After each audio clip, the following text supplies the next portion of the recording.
A pleasant afternoon to you out there. The program is Nigeria Now. We'll be looking at quite a number of issues that are coming up in the nation, peculiarly what is happening in Nigeria presently. I am Sarah Elisha Dashan, and I'll be doing the program alongside Rachel Tansy. Good afternoon, Rachel. Afternoon, Sarah. How's the weather? Weather is great so far. A bit hot, a bit cold, just a mixture of everything. I'm actually having the tips of my fingers cold, Very but then cold. it's You're that having the time of cold the year side. already. Yes. So we have quite a number of issues we'd love to look at. Just like I said earlier in the program, you can be part of the conversation by joining us live on Facebook and on YouTube as well. And then you drop your views, your own speculations, or whatever you feel can actually help Nigeria to grow better. And we will be starting with what the presidency, they have actually come out to tackle what the former president Olusegun Obasanjo have said regarding democracy. And you will recall, Rachel, we had this conversation, I think, about a week ago, where we were looking at the former president Olusegun Obasanjo planning to invite former leaders to come into the country, where they will be meeting in Abeokuta to actually talk about things that have been happening in Nigeria. And they had that meeting yesterday, and it's supposed to run for about 2 days, where he was talking about what is happening in Africa, what is happening in Nigeria, and then how we can, make it right eventually, because that is the point I am seeing the former president coming. And Rachel, you will recall that if we listen attentively to the remark he made or the comments he made, you will agree that the former president was one time a former head of state. He was. He actually served from between, I think, about from 1976 or 1979 precisely, down to a period of time. And then also we saw him coming in as a civilian president also from 1999 down to 2007. And you will agree that he have actually witnessed both system of government. So he's in a better position to actually talk about things that are happening. And that is why he came out to say that we should practice something peculiar to us. And he tagged it as being Afro-democracy. So that is to say we will have to put together Africa and democracy. Yeah. So we are having an African democracy. And if you have to put the two together, Rachel, you have to go back to see how were we practicing our own system of government as Africans. Because we have to take into cognizance our history. We have to take into cognizance our traditions. We have to take into cognizance our culture and so many other things, our values as Africans. And then looking at what we abide as a Western democracy and seeing how we can put these two systems of government together and then run the government alongside. If you take a look at both the civilian democracy, which we are having presently, or civilian system of government, and the military system of government, you agree with me that it did not tackle a number of things, Rachel. Talking about corruption, we had it both. Talking about not having basic amenities, basic services, we're still having that issue. Talking about inefficiency of administrative work, we're still having it. Are we going to talk about misappropriation of our funds? Talking about, you and I saw today where a lot of people are tackling the governor of Lagos State about reckless spending of the resources. We are seeing that all. And no wonder we'll see the former head of state and also the former president coming out to say we need to look at what is peculiar to us, because looking at the number of coups we are having, I think it is imperative that our leaders will come together and have a rethink about what do you think is a better system of government to us as Nigerians and also as Africans. And I think that is the point of view the former president is coming from, and we are seeing that the presidents are actually tackling him for that, saying that he was in a better position to actually, start that, because he was the first in the Fourth Republic. Yes. And so he was in a better position, quote unquote, to actually go back to the parliamentary system of government, because that was what we're practicing then. But there are quite a number of questions, Rachel, if you're going to look at it from the point of view of the former president and the point of view of the presidency. Sarah, if we are going to dissect this whole democracy thing and the statement coming from the former president of the country, Olusegun Obasanjo, there are just so many dimensions. And as you're talking, I don't know what dimension to come from, to be honest, because it's vast in a lot of areas. But then I would like to start from his idea of the whole Afrocentric system of governance and democracy in the first place. That is, we should go back to our roots and all of that. And to be honest, Hela, we have a beautiful background. And there's no doubt that we are supposed to incorporate our ethnicity, our origin, our culture into what we do. A matter of fact, we haven't even lost it that much because it's still reflecting in our lifestyle. However, we also have to look at how Nigeria have transformed over the years, because we have three different regions coming to form a country. And which method are we going to embrace? Because by nature and origin, we had the monarchical system of governance. Whether we take it down to the north, we have the caliphate. Whether we bring it down to the south, we have the Obas and then the Igwes and all of that. When you look at it, we also had practiced this monarchical system of government at one point or another. However, it becomes limiting for us because we have now merged together. But the thing is that democracy can still exist even with a monarchy system. For example, because we have other places living like that when it comes to governance. Now we can leave that aside, Sele, and then come to what democracy has become for us over the years. And it evolves. It evolves when you see that this certain pattern is not working for you, be it the representative kind of democracy, be it the parliamentary type of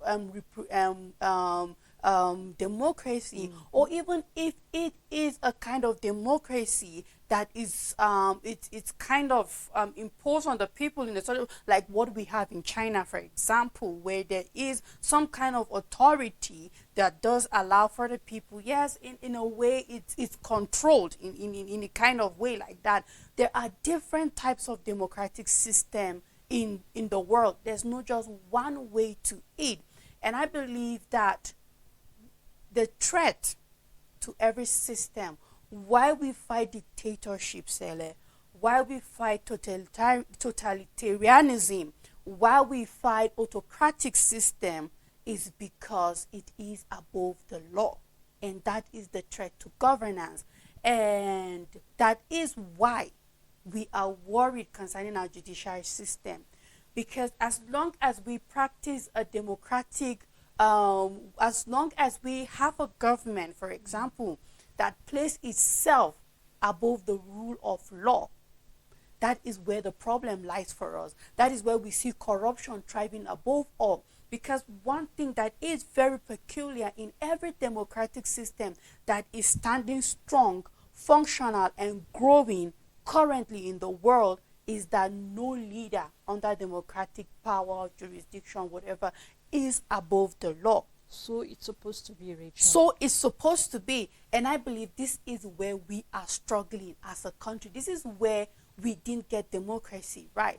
And with this in place, Sele, I believe whatever system we decide to practice, as long as we keep showing that there are human beings that are above the law, we will not grow.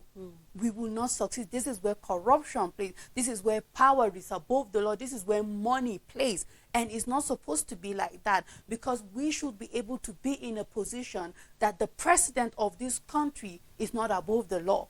We should be able to be in the position where a Senate president, a minister, nobody is above the law, meaning you will be called to book. And this is where every administration has failed. Starting from the Fourth Republic, because we can go starting from Olusegun Obasanjo, because what was done, what did we do, for example, to people who embezzle funds in the country? We've had a play of once you decamp to another party, your sins are gone. So regardless of what method of governance we adopt, as long as we keep showing that people are above the law in a country, we will not go further, because that is what is eating us deep. And that is why you find every Western civilization government fighting dictatorship, fighting coup, for example, because the military government becomes above the law of the country. The dictator is above the law of the country. So automatically we have power being overused because there is no law that that person is answerable to. And this is where we have been heading to as a country, and we are going to. So is democracy the problem? I honestly don't believe democracy is the problem, because it has evolved. We refuse to evolve with it, and we refuse to make it flexible as it is and to practice it the way it has been. And that is our problem in Nigeria, I believe. And until we tell ourselves the truth and decide to get it right, whatever system of governance we adopt, we will still struggle as a country. You know, Rachel, with, listening to you and then bringing scenarios and situations that are happening in Nigeria presently, you can't help but imagine then, where did we get it wrong as a continent or even as a country? Yes. Because Rachel, if you remember, stories our grandparents told us, epic movies we watch, you will see the way as Africans, the way things were. Because leaders back then, if you remember the system of government we were practicing then, we always had the leader, we always have elders. Yes. We have, when you do something wrong, everybody's being represented. Exactly. But I think that is a problem right now. Not everybody is being represented in this present government, and that is why we're having some people feeling that they are being left out in decision making. Sure. And that is where the former president is actually having a problem with this democracy we're practicing. Just like you're saying, things have revolved, but we have refused to move with the times. And that is why we're still static where we are, and then things are refusing to actually move the way they are. And that is why I think, where we have elder statement coming to say that Nigeria is not yet a nation, you can't help but somehow agree that until we actually come up to say that yes, we are a nation, we are yet to be a nation, because some people feel being left out. Even look at the appointments we're having, starting from the ministerials, look at various things. You will agree that some people are not being carried along. And no wonder you see things not happening as they should be happening. So no wonder we'll begin to have some people say, maybe let us go back to the way things were back then, when we didn't even have, talking about where we didn't have any encounter with any Western nation. How were we practicing things? We're living in peace, Rachel. If you look at it, even though to some extent some people were feeling marginalized, but we were living at peace then. Things were moving to some extent. If there was a need for the community to be clean, everybody comes out to clean. But Rachel, you will remember when our leaders are telling us, if petrol is too high, let's go get bicycles. How many of our leaders have we seen leading by example? And that is what leadership is all about. That you lead by example and the people follow you. Leadership is about you putting or carrying everybody along. It's about a common interest, but we are not seeing that interest being carried by our leaders presently. So we are going to fault, even starting from the former president himself down to the present leader we are having. Unless we have leaders, just like we have said, that are ready to take the bull by the horn and do things that are needed, we will not have that Nigeria that we want. We will not have that Africa that we want. Because there was a time things were working well. So we're just hoping that beyond words, beyond the conversation that took place in the four walls of that room, we are hoping to see measures being taken. So I do not want to hear things like the presidency actually, faulting whatever the former president said. But this should be where we will have our leaders there and our leaders presently. Let us bridge the gap that have actually stopped us from growing. Because what I'm seeing, President Richard, is a wall and not a bridge that can bring all of this together, and then we'll see that Nigeria is growing. So Rachel, you and I, we keep talking about this thing until we see a change in our system of government and our leaders ready to do the right thing. Now we cannot help but link it to the next thing we'd love to talk about, and that's talking about the G20 meeting that our president attended. He left the country on Saturday. He arrived in Germany on Sunday, because the meeting is supposed, or the conference is supposed to emerge from Monday yesterday down to today. It's a 2-day thing. And we're seeing that our president is trying his best to persuade investors, because that is the essence of that meeting. You get to talk about the economy reform, talk about businesses, talk about investment in various sectors, energy, trade, and many other things that are supposed to be talked about. And we're seeing that our president is trying to various investors into coming into talking about trade, railways, and then other things. Now, beyond weighing them, he mentioned quite a number of things, Richard. The fact that we have been able to tackle one or two things. Talking about power, that we have all the power. And Rachel, you and I can count how many times we've had nation Greek because there was no light. Yes. You and I can actually measure how many railways are working presently in how many states.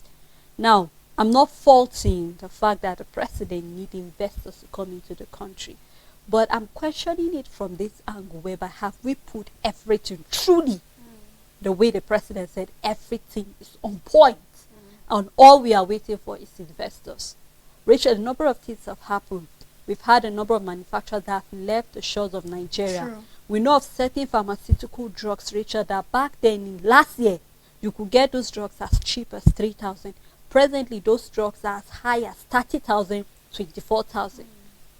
Now, how many people can afford it? That is just one out of many other things, Richard, that are yet to fall in place. And this still takes us back to corruption, mismanagement of funds, various things, reforms that are supposed to take place that have not taken place. So how then do we now merge the gap still to make sure that when our investors come into the country, they'll find all that they need? Because he said we have the manpower, of course. Nigeria is made the up with workforce, so many educated youths, workforce, agile Nigerians that are willing to work. But where is the enabling environment for them to be able to channel that energy that they have into nation building? You know, Stella, when the president said we have educative workforce, that is well-educated workforce, for sure, no doubt we do. And I mean, we're over 200 million. We don't even know if maybe we're almost 300, but we are growing, and we don't know for sure how much we are as a country when it comes to population. But when it comes to education, a lot of Nigerians are educated. I know we have a number of uneducated, out of school children and all of that, but we do have millions and millions of youthful Nigerians that are educated, and we from the workforce know that we have that. However, it is key the type of investors that the president is trying to woo into the country. And Sele, we have to look at industrialization. And I believe that this is the key investors we need into the country. As the Minister of Solid Minerals is trying to clear up and clean up illegal mining, and the government be in control of mining of solid minerals in the country, it's time we start having industries making sure that these raw materials are not leaving our shores. True. Regardless how small they are, we need it in our country, because illegal mining have taken a lot of it, and we need it. We need our steel mills rolling and working. We need the textile functional, because by the time we start making our zincs, our metal sheets, our aluminium products, by the time we begin to make steels, motor body parts in this country, then I believe investors from we consume a lot of German cars in this country. So when I say industrialization, that is the kind of investors I'm looking for the government to woo in. But first, the cleanup in the solid mineral industry has to take place, because we need to be in control of our iron ore, our zinc, our aluminium, everything that we need to create metal of any form in this country. Then when we have the German investors come in, we're looking at people who want to come and couple their cars here. Maybe before we get to the level of engineering of creating our engines, all we have to worry about is that we have the body of these cars, and these German investors are here to make sure that the cars we consume in Nigeria are coupled in this country. That's number one. We can look at the pharmaceuticals, because when you look at the solid minerals we have, a lot of them, we have zinc, Sele. We do have zinc. Regardless of the quantity, we need investors who will come to invest in the pharmaceuticals. A lot of times, you carry this product, you will see Evans Nigeria Limited. However, the company that have made that drug in particular is not in Nigeria. And it's not like we So it's lack being manufactured and then packaged over here. here. Exactly. So we need some of these drugs made here. These are the kind of investors that we're looking for. And over the years, I believe that I'm not trying to downplay electricity, but there is a lot of how will I call it, lack of balance here. I believe that as it is now as a country, we might not get honest investors when it comes to electricity. Why? Because we are consuming the electrical products such as generators. And if these people are coming to give us sustainable energy option, then it means their market will die eventually. And whether we know it or not, when it comes to capitalism, when it comes to monopoly, it is deadly and dangerous on a lot of level, because there are people that are banging on the Nigerian market for us to keep consuming their good. So they might not be honest to giving us an advice to what will sustain us not to consume their good. So I believe for electricity, we might have to crawl until we find our own bearing. But these people might not give us honest, sustainable electricity option, because it means their revenue generation through electricity, the Nigerian market will die for them. But there are other that we can get them to invest, that eventually when these sectors, when these industries are functioning, automatically on our own as Nigeria will be able to grow to certain level when it comes to power and energy in the country. And for me, it's just what type of investors is the president trying to woo into the country? Well, Rachel, I mean, we've had this conversation over and Over and over over, about yes. how we can clean up. And then when we want investors to come into the country, they should be sure that everything is in place. In I mean, place. the president is telling them their funds is safe. So Yes. we are hoping that whatever penny they spend into invest in anything in Nigeria, they'll be able to get back their reward, get back their profit. And just like you said, we'll not have certain factors that will actually thwart their effort True. and then force them to leave the country. Well, thank you so much, You're Rachel, for welcome, doing this Sally. program with me. Thank you to our supporters and viewers at home for always keeping a day with us on this program. Until we come again, to have a best day ahead.